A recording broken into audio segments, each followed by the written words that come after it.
наурыз мерекесі жақындаған сайын әр отбасы өз отбасында наурыз көжесі дайындау міндет деп санайды. Біздің отбасымызда да наурыз көжені біз әзірлейміз.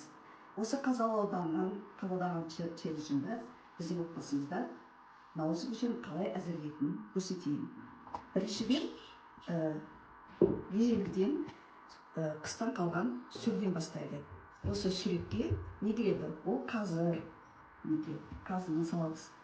Одан қыстан қалған сүр, сиырдың еті, қыстан қалған қарта, сүрленген және кішкене шұжық қалды, оны да қосамын. Осы қазы, сүректері қосылған сорпаны әзірлеп болғаннан соң мынандай дәмдер қосылады. Біріншіден кешкісінен бастап арпаны бұқтырып қоямыз.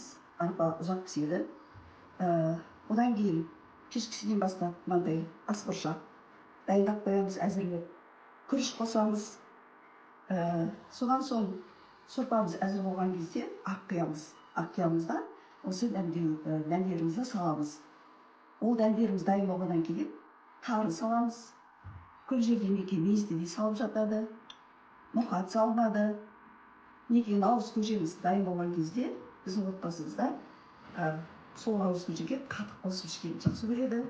Қалауымыз үшін құрт та қосады, ірімшік те қосады.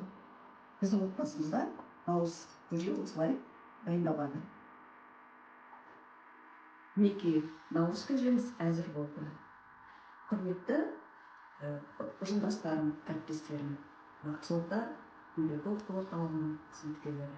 Сіздерді осы келіп жеткен наурыз мерекесімен шын жүректен құттықтаймын. Сіздерге зор денсаулық, отбасыларыңызға бірлік пен береке, қызметтеріңізде абырой мен шығармашылық табыс тілеймін. Мереке құтты болсын.